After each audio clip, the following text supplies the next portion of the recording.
اورحان غازی سلطنت عثمانیہ کے دوسرے حکمران اور عثمان غازی کے بیٹے تھے۔ انہوں نے 1326 عیسوی سے 1362 تک حکمرانی کی اور اپنے دور میں سلطنت کو وسیع اور مستحکم کیا۔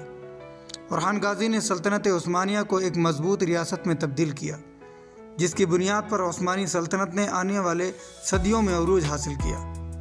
اورحان غازی 1281 عیسوی میں عثمان غازی کے ہاں پیدا ہوئے۔ ان کی والدہ کا نام ملہون خاتون تھا، جو ایک ترک سردار کی بیٹی تھی۔ انہوں نے اپنے والد کے ساتھ جنگی تربیت حاصل کی اور نوجوانی میں ہی اپنی قائدانہ صلاحیتوں کا مظاہرہ کیا۔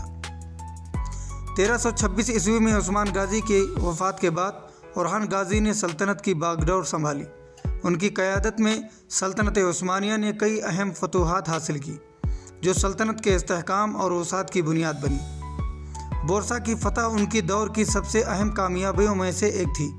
اس شہر کو سلطنت عثمانیہ کا پہلا دارالحکومت بنایا گیا اور یہ عثمانی ثقافت و معیشت کا مرکز بن گیا۔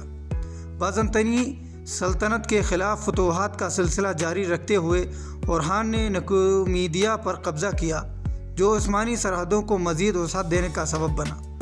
ازنک بازنطینی سلطنت کا ایک اہم شہر تھا۔ اس کی فتح سے عثمانیوں نے اپنی قوت میں مزید اضافہ کیا۔ گلی پولی کا علاقہ بلقان تک عثمانیوں کی رسائی کا پہلا قدم تھا۔ یہ یورپ میں عثمانی سلطنت کی توسیع کے لیے اہم ثابت ہوا۔ اورحان غازی نے سلطنت کے انتظام کو بہتر بنانے کے لیے کئی اہم اصلاحات کی۔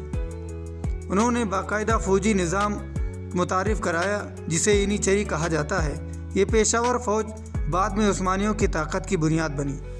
انہوں نے عثمانی سکے جاری کیے، جو سلطنت کی معاشی خود مختاری کی علامت تھی۔